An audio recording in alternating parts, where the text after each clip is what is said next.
I want to begin by telling you something that took me a long time to be able to say out loud, without my voice doing something I did not want it to do. I was a good husband. For 11 years, I was the good husband. I showed up. I worked hard. I was present in the way that some men are not, and that I had always believed mattered. I coached my son's soccer team on Saturday mornings. I remembered anniversaries. I was the kind of man my father had raised me to be, and I had believed for 11 years that the life I was living reflected that.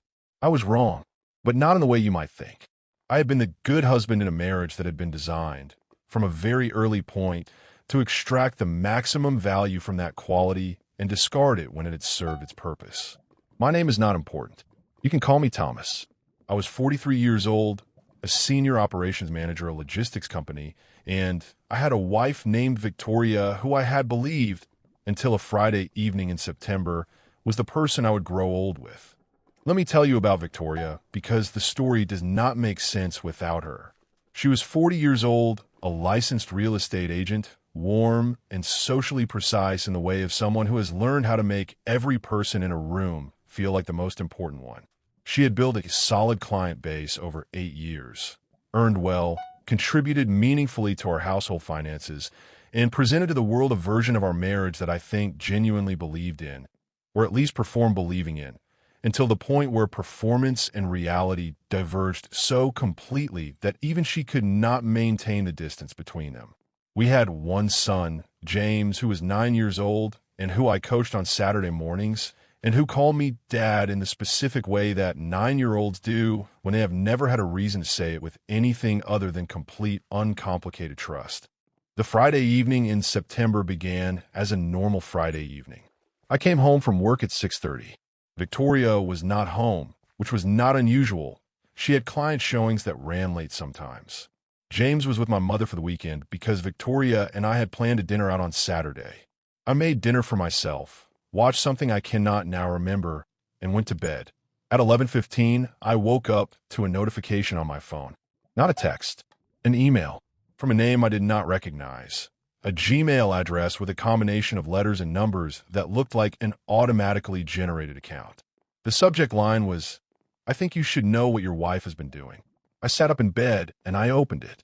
The email contained 4 photographs and a document. The photographs were of Victoria. She was not alone in any of them. The document was a lease agreement for an apartment in a building 12 minutes from our house, signed by Victoria and a man named Christopher Hale, dated 14 months ago. I want to be precise about what happened in the next hour, because I think precision matters when you're telling a story like this, and because I have thought about that hour many times since. I did not call Victoria. I did not call anyone. I sat on the edge of my bed, and I looked at those 4 photographs and that lease agreement for a long time, and I made myself think rather than feel. I had one thought that kept returning and that I kept examining for different angles.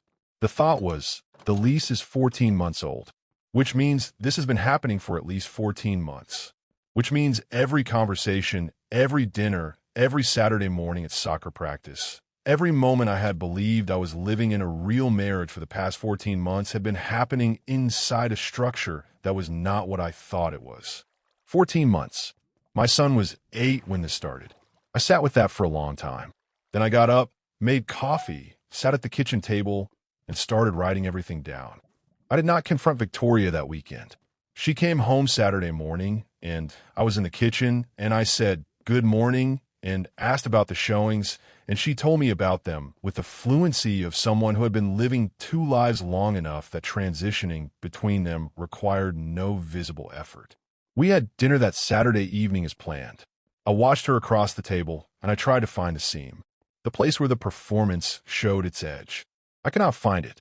She was exactly who she had always been at that dinner table. That was the most unsettling thing about the entire weekend. Not the photographs, not the lease. The fact that she could sit across from me and be completely present and completely false simultaneously, without any sign of the cost that should have required.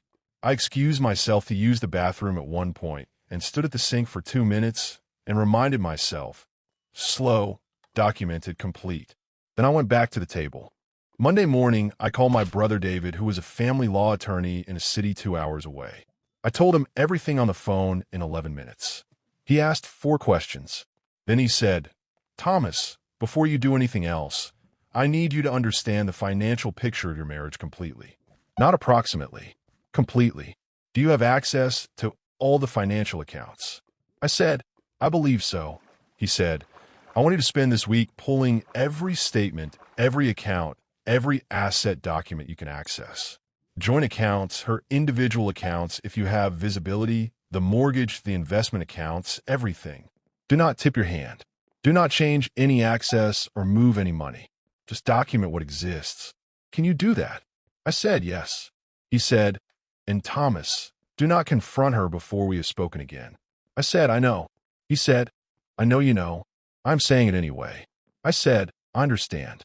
I spent that week in the evenings, after Victoria was asleep, photographing every financial document I could access. What I found over that week was not what I expected. I expected to find a marriage that had been financially straightforward, with an emotional betrayal layered on top of it. What I found instead was a marriage that had been financially complicated in ways I had not seen because I had trusted Victoria to manage the financial administration, the bill payments, the investment account oversight, the tax preparation, because she had the real estate background and the financial fluency, and because that division of labor had seemed natural and sensible for 11 years. The investment account that I had believed held $240,000 held $162,000.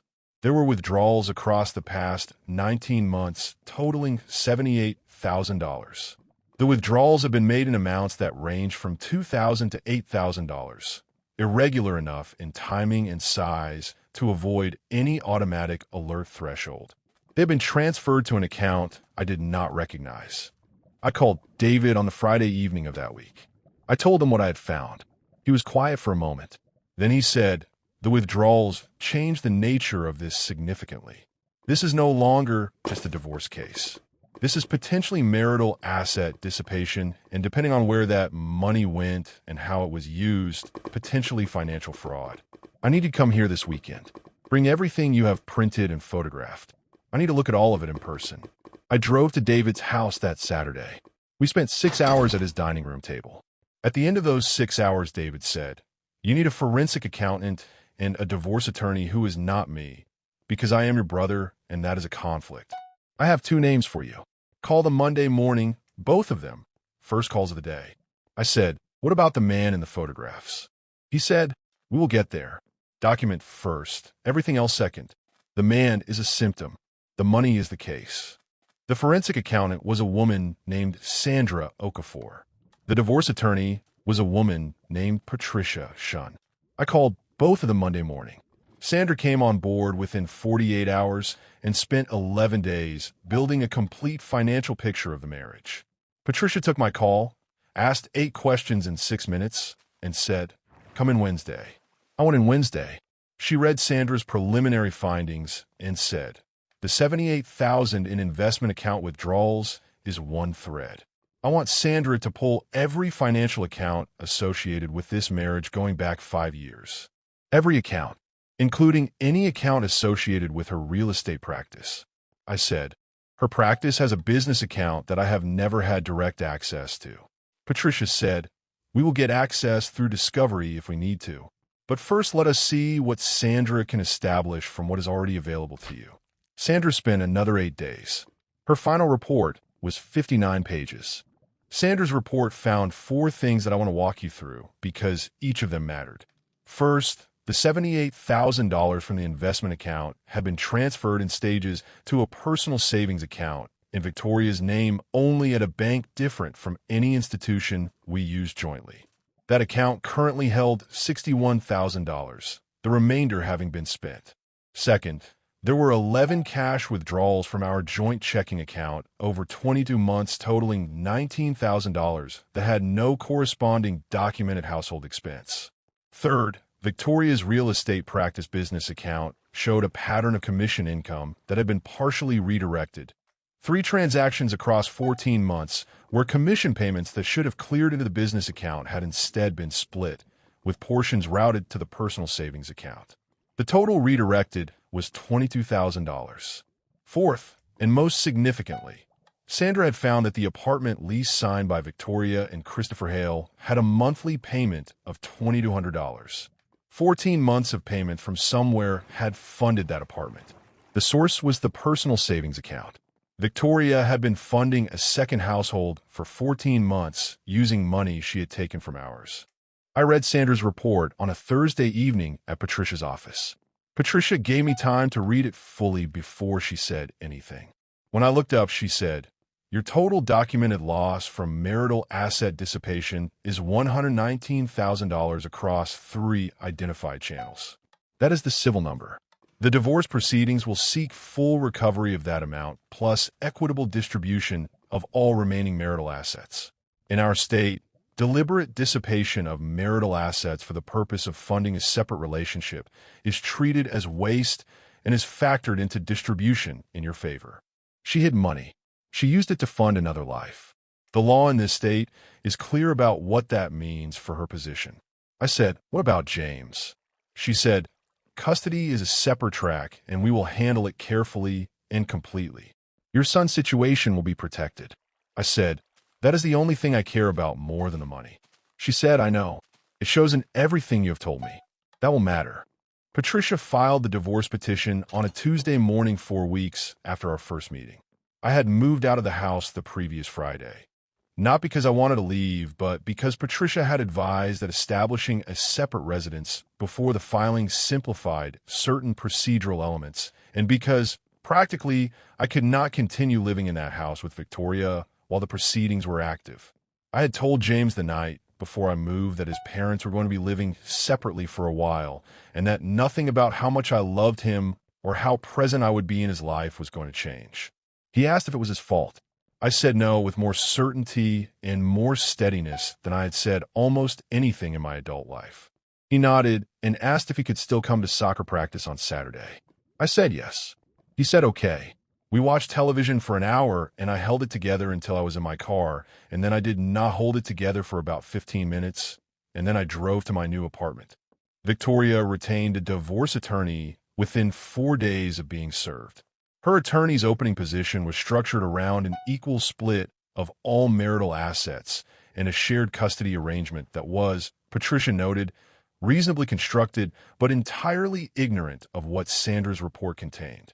Patricia's response to that opening position was to attach Sandra's full 59-page forensic report as an exhibit and to formally put Victoria's attorney on notice that the petition would be seeking full recovery of the $119,000 in documented dissipation as a credit against Victoria's share of the marital estate before any equitable distribution calculation was applied. Victoria's attorney called Patricia the morning after receiving that response. Patricia described the call to me as brief and clarifying. The attorney said, "My client was not aware of the scope of the documentation you have assembled." Patricia said, "I assumed that might be the case. Would your client like to move toward resolution?" The attorney said, "I will call you tomorrow." She called back the same afternoon. The negotiation took 7 weeks, and I want to be honest about those 7 weeks because they were not clean or simple. Victoria's attorney negotiated with skill, and the process required Patricia to be precise and immovable on the financial recovery while leaving room on the custody arrangements that both parties actually wanted for James. The final settlement gave me full recovery of the $119,000 in documented dissipation credited against Victoria's share of the marital estate before distribution. After that credit was applied and the remaining assets were distributed equitably, my net financial outcome was significantly better than an equal split would have produced. Victoria retained her real estate practice and its associated accounts. The custody arrangement was week on, week off with flexibility around my soccer coaching schedule and James's school calendar. Victoria had asked for that flexibility, and I had agreed to it because James needed both of us to be present, and because my anger at Victoria had never extended to my willingness to be reasonable about her son. Patricia told me afterward that the custody resolution was one of the cleaner ones she had seen in a case with this level of financial conflict. I want to tell you about Christopher Hale because I have not mentioned him since the photographs, and I think he deserves a paragraph. I do not know very much about him. I made a deliberate decision not to learn more than I needed to. What I know is that he was not a factor in the legal proceedings. He was not named in any filing, was not contacted by any party, and as far as I am aware, was simply a man who had become involved with a married woman without full knowledge of the situation. I bear him no particular feeling. He was not the architect of what happened to my marriage. He was a feature of it. The architect was Victoria, and she was the one who answered for it. What happened to his relationship with Victoria after the divorce proceedings became public, I do not know and have not looked into. I am 45 years old now. James is 11 and has grown 3 inches in the past year and has developed strong opinions about his soccer position that I take seriously and occasionally overrule. I coach his team on Saturday mornings still, on a different field in a different town for where we used to live, with a group of kids who call me Coach Thomas, and who I will be genuinely sad to hand off to a new coach when they age out of the league. The apartment I moved into after the divorce was temporary. I bought a house 14 months ago, a 4-bedroom, because James needed a room that was fully his and not a pull-out couch, and because I had decided that building something real required building something with space for what mattered. On the weekends, James is with me. The house is loud and full of his friends and the specific chaos of 11-year-olds, and I moved through it feeling something I spent a long time not being sure I would feel again, which is that I'm exactly where I'm supposed to be. If this story hit you, leave a comment. This is Reddit Confessions. Subscribe.